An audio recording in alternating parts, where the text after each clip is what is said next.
Coronary artery.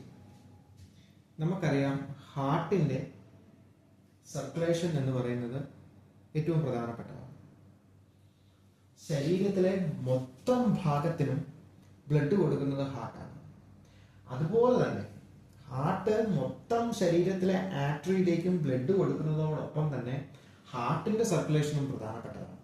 അതായത് ഹാർട്ടിന്റെ circulation നടത്തുന്ന ആർട്ടറികൾക്ക് പറയുന്ന പേരാണ് കൊറോണറി ആർട്ടറി.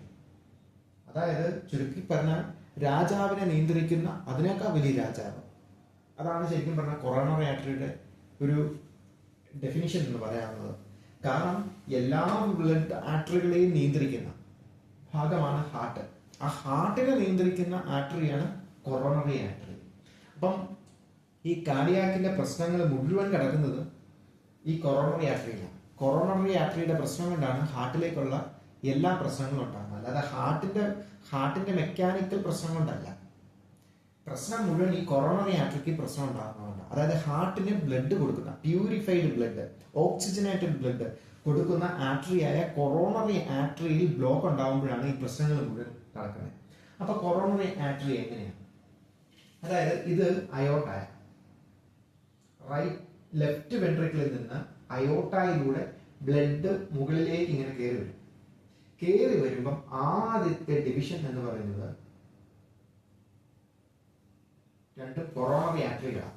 അതായത് റൈറ്റ് ആന്റീരിയർ ഡിസെൻഡിങ് ആർട്ടറി എന്നും ലെഫ്റ്റ് ആന്റീരിയർ ഡിസെൻഡിങ് ആർട്ടറി എന്നുമാണ് ഈ ആർട്ടറികളുടെ രണ്ടിന്റെയും പേര്. മനസ്സിലായോ?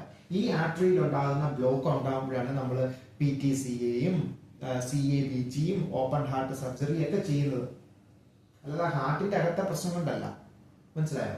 അപ്പം ഈ കൊറോണറി ആർട്ടറി എങ്ങോട്ടൊക്കെയാണ് ബ്ലഡ് കൊടുക്കുന്നത്? ഒന്ന്, ഇത് റൈറ്റ് ആർട്ടറിയാണ്. ഇപ്പുറത്ത് കാണുന്നത് റൈറ്റ് വെൻട്രിക്കിൾ. അപ്പം ആന്റീരിയർ ഈ റൈറ്റ് ആർട്ടറിയത്തിനും റൈറ്റ് വെൻട്രിക്കിളിനും ഇത് ബ്ലഡ് ബ്രാഞ്ച് ആയിട്ട് തിരിഞ്ഞ് ബ്ലഡ് സപ്ലൈ ചെയ്യുന്നു. ഒപ്പം ഇത് ഈ ലെഫ്റ്റ് വെൻട്രിക്കിൾ എന്ന് പറഞ്ഞാൽ ഏറ്റവും പ്രധാനപ്പെട്ടത് അതിന്റെ ഈ ഇൻഫീരിയർ പോർഷൻ, ഇങ്ങേ അറ്റത്തിന്റെ ഈ ഭാഗത്തായിട്ട് ഈ ഇൻഫീരിയർ പോർഷനിലും ഇത് ബ്ലഡ് സപ്ലൈ ചെയ്യുന്നുണ്ട്. അതായത് ഈ റൈറ്റ് ആന്റീരിയർ ഡിസെൻഡിങ് ആർട്ടറി. ഒപ്പം ഇത് നേരെ പുറകിൽ കൂടി ചെന്നിട്ട് പുറകിലേക്ക് തിരിഞ്ഞ് അവിടെ ചെന്നിട്ട് പോസ്റ്റീരിയർ വോളിലും റൈറ്റ് ആർട്ടറിയത്തിന്റെയും ലെഫ്റ്റ് വെൻട്രിക്കിളിന്റെയും റൈറ്റ് വെൻട്രിക്കിളിന്റെയും പോസ്റ്റീരിയർ വാളിലൂടെ കടന്ന് ഈ കാണുന്ന SA നോഡിലും AB നോഡിലും ഇത് ബ്ലഡ് സപ്ലൈ ചെയ്യുന്നുണ്ട്. മനസ്സിലായോ എവിടെയൊക്കെയാണ് സപ്ലൈ ചെയ്യുന്നത്? അതുകൂടാതെ ഈ സ്പെക്ട്രം ഇല്ലേ, ഈ നടുക്കൂടി പോകുന്ന ഈ സ്പെക്ട്രത്തിലും ഇത് ഇച്ചിരി ബ്ലഡ് സപ്ലൈ ചെയ്യുന്നുണ്ട്, പ്യൂരിഫൈഡ് ബ്ലഡ്.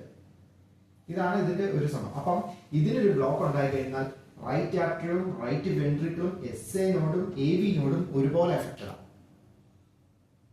അപ്പം ഇവിടെ ഒരു ബ്ലോക്ക് ഉണ്ട്. ഇതിന് ഒറ്റ ബ്രാഞ്ചേ ഉള്ളൂ. എവിടെയെങ്കിലും ബ്ലോക്ക് ഉണ്ടായാൽ താഴേക്കുള്ള സർക്കുലേഷൻ മുഴുവൻ പ്രശ്നത്തിലാവും. ഇനി അടുത്തതാണ് ലെഫ്റ്റ് ആന്റീരിയർ ഡിസെൻഡിങ് ആർട്ടറി. അതായത് ലെഫ്റ്റ് ആർട്ടറിയത്തിൽ നിന്ന് ഈ ബ്ലഡ് ഇങ്ങനെ സപ്ലൈ ചെയ്യും.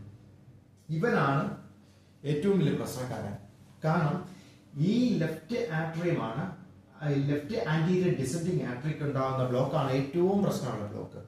അതായത് ഇത് നേരെ വന്ന് ഹാർട്ടിലെ തന്നെ ഏറ്റവും കൂടുതൽ പവർ കൊടുക്കുന്ന ഏറ്റവും പ്രത്യേകതയുള്ള സിസ്റ്റമിക് സർക്കുലേഷനെ മുഴുവൻ കൺട്രോൾ ചെയ്യുന്ന ലെഫ്റ്റ് വെൻട്രിക്കിളിന്റെ ആന്റീരിയർ പോർഷനിലാണ് ഇവൻ പ്രവർത്തിക്കുന്നത്.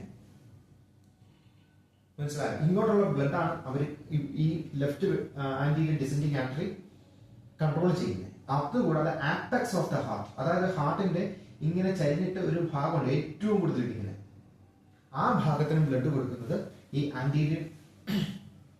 Left anterior descending ആർട്ടറിയാണ്. അപ്പൊ മനസ്സിലായല്ലോ, ഏറ്റവും പ്രധാനപ്പെട്ട സർക്കുലേഷൻ ആണ് അത് നടത്തുന്നത്. പിന്നെ ഈ സ്പെക്ട്രത്തിനും ഇച്ചിരി സർക്കുലേഷൻ പോകുന്നുണ്ട്. ഇനി അടുത്തതാണ് ഈ ലെഫ്റ്റ് ആന്റീരിയർ ഡിസെൻഡിങ് ആർട്ടറിയുടെ ഒരു ഭാഗം കൊണ്ട്, ആദ്യത്തെ ഒരു ഭാഗം കൊണ്ട് തിരിഞ്ഞ് സർക്കംഫറൻസ് ആർട്ടറി എന്ന് പറയുന്ന ഒരു ആർട്ടറി കൂടിയുണ്ട്. അപ്പം സർക്കംഫറൻസ് ആർട്ടറി എന്താ ചെയ്യുന്നത്? അത് മെയിൻ ആയിട്ട് ബ്ലഡ് കൊടുക്കുന്നത് ഇപ്പം ലെഫ്റ്റ് ആട്രിയത്തിന് ബ്ലഡ് കൊടുക്കുന്ന കാര്യം നമ്മൾ പറഞ്ഞില്ല. ലെഫ്റ്റ് ആട്രിയത്തിനും lateral side of lateral side അല്ലെങ്കിൽ പോസ്റ്റീരിയർ സൈഡ് ഓഫ് ദ വെൻട്രിക്കിളിനുമാണ് ഇത് കൊടുക്കുന്നത്. പോസ്റ്റീരിയർ സൈഡിനും ലാറ്ററൽ സൈഡിനുമാണ് ഇത് ബ്ലഡ് സപ്ലൈ കൊടുക്കുന്നത്. മനസ്സിലായോ? ഇതാണ്. അപ്പം സർക്കംഫറൻസ് ആർട്ടറിക്ക് എന്തെങ്കിലും കുഴപ്പമുണ്ടായാൽ ലെഫ്റ്റ് ആട്രിയത്തിനും പ്രശ്നം ഉണ്ടാവും, ഈ സൈഡിനും ഉണ്ടാവും, ബാക്ക് സൈഡിനും പ്രശ്നം ഉണ്ടാവും, എന്തെങ്കിലും ബ്ലോക്കോ കാര്യങ്ങളോ ഉണ്ടായാൽ. അതായത് ഈ ഓരോ ആർട്ടറിയും എവിടെയൊക്കെയാണോ ഏതൊക്കെ ഭാഗങ്ങൾക്കാണോ ബ്ലഡ് സപ്ലൈ ചെയ്യുന്നത് ആ ഭാഗങ്ങൾ ബ്ലോക്ക് ആവും, അവർ പണി നിർത്തും. അങ്ങനെയാണ് മയോകാർഡിയൽ ഇസ്ചീമിയ, അതാണ് ആദ്യം ആൻജൈന എന്ന് പറയുന്നത്.